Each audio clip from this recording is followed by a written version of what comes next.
어쩜 이렇게 시간이 안 가는지 정말 버스 안에서 고인 이불 속에서 고인 고인은 언제나 너에게 고인 Bismillahirrahmanirrahim. Assalamualaikum warahmatullahi wabarakatuh. Halo teman-teman, perkenalkan saya Destiani Priyanti dari Prodi Tadris Bahasa Indonesia kelas 1C. Yang terhormat kepada Ibu Dr. Hajah Yeti Heryati SAG MPD selaku dosen pengampu mata kuliah berbicara. Nah, di sini saya akan memenuhi sebuah tugas dari ujian akhir semester mata kuliah berbicara, yaitu mengenai storytelling dari kisah Imam Ahmad bin Hambal bertemu dengan penjual roti. Bagaimana kisahnya? Selamat menyaksikan. Imam Ahmad bin Hambal radhiyallahu anhu adalah seorang murid dari Imam Syafi'i. Beliau dikenal juga sebagai Imam Hambali. Di masa akhir hidup beliau bercerita, "Satu waktu, ketika saya sudah usia tua, saya tidak tahu kenapa ingin sekali menuju ke salah satu kota di Irak. Padahal tidak ada janji dengan orang tersebut dan tidak ada hajat. Akhirnya Imam Ahmad pergi sendiri menuju kota Basrah. Beliau bercerita, saat tiba di sana, waktu Isya, saya ikut sholat berjamaah di masjid. Hati saya merasa tenang, kemudian saya ingin istirahat. Begitu selesai sholat dan berjamaah bubar, Imam Ahmad ingin tidur di masjid. Tiba-tiba marbot masjid datang menemui Imam Ahmad sambil bertanya, "Kenapa, Syekh? Mau ngapain di sini?" Kata Syekh, bisa dipakai untuk 3 panggilan. Bisa untuk orang tua, bisa untuk orang kaya, ataupun orang yang berilmu. Panggilan Syekh di kisah ini panggilan sebagai orang tua, karena Imam Ahmad kelihatan sebagai orang tua. Marbot tidak tahu kalau beliau adalah Imam Ahmad, dan Imam Ahmad pun tidak memperkenalkan siapa dirinya. Di Irak semua orang kenal siapa Imam Ahmad, yaitu seorang ulama besar dan ahli hadis. Sejuta hadis dihafalnya, sangat soleh dan zuhud. Zaman itu tidak ada foto, sehingga orang tidak tahu wajahnya. Hanya namanya sangat terkenal. Kata Imam Ahmad, "Saya ingin istirahat, saya musafir." Kata marbot, "Tidak boleh. Jur, keluar. Tidak boleh tidur di masjid." Imam Ahmad melanjutkan bercerita, "Saya didorong-dorong oleh orang itu, disuruh keluar dari masjid. Setelah keluar masjid, maka dikuncilah pintu masjid. Lalu, saya ingin tidur di teras masjid. Ketika sudah berbaring di teras masjid, marbotnya datang lagi, marah-marah kepada Imam Ahmad. 'Mau apa? Ngapain lagi Syekh kesini?' Kata marbot, 'Saya mau tidur, saya musafir,' kata Imam Ahmad. Lalu marbot berkata, 'Di dalam masjid tidak boleh, di teras masjid juga tidak boleh. Ukhruj, keluar.' Imam Ahmad diusir. Imam Ahmad bercerita, 'Saya didorong-dorong sampai jalanan.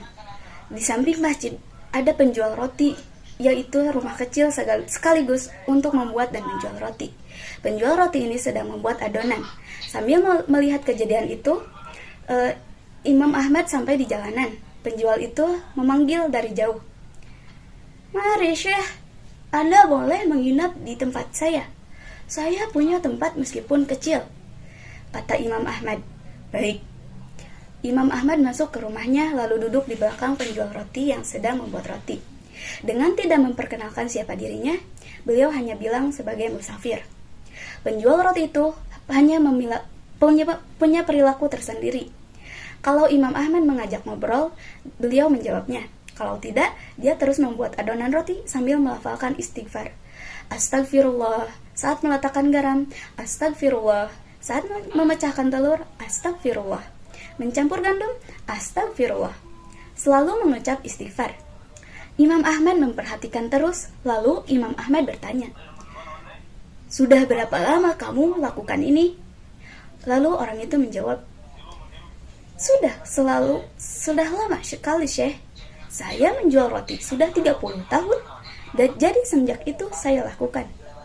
Lalu Imam Ahmad bertanya, "Apa hasil dari perbuatanmu ini?" Lalu orang itu menjawab, "Lantaran wasilah istighfar, tidak ada hajat yang saya minta, kecuali pasti Allah kabulkan. Semua yang saya minta, pasti Allah langsung mengabulkan." Memang Nabi SAW pernah bersabda, siapa yang menjaga istighfar, maka Allah akan menjadikan jalan keluar baginya dari semua masalah dan Allah akan berikan rezeki dan jalan yang tidak disangka-sangkanya. Lalu orang itu melanjutkan, semua dikabulkan Allah kecuali satu. Masih satu yang belum Allah kabulkan. Imam Ahmad penasaran, kemudian bertanya, apa itu? Kata orang itu, lalu menjawab, saya hanya meminta kepada Allah supaya dipertemukan dengan Imam Ahmad. Seketika itu, Imam Ahmad bertakbir, Allahu Akbar. Allah telah mendatangkan saya jauh dari Baghdad pergi ke Basrah dan bahkan sampai didorong-dorong oleh marbot masjid itu sampai ke jalanan karena istighfarmu. Penjual roti terperanjat memuji Allah. Alhamdulillah, Alhamdulillah. Ternyata yang di depannya adalah Imam Ahmad. Nah, teman-teman, tampaknya di cerita ini kemuliaan dan keistimewaan dari orang yang biasa melazimkan istighfar, yaitu lafaz yang dipakai untuk memohon ampunan kepada Allah untuk menghapus segala dosa dan kesalahan. Nabi kita Muhammad SAW, beliau pernah bersabda, siapa yang melazimkan istighfar, maka Allah akan menjadikan jalan keluar baginya dari semua permasalahan dan Allah akan memberi rezeki dari jalan yang tidak disangka-sangkanya.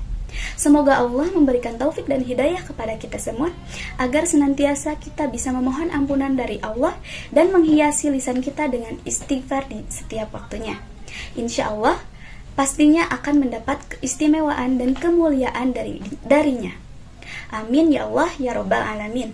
Cukup sekian dan terima kasih. Mohon maaf apabila banyak terdapat kesalahan. Wassalamualaikum warahmatullahi wabarakatuh.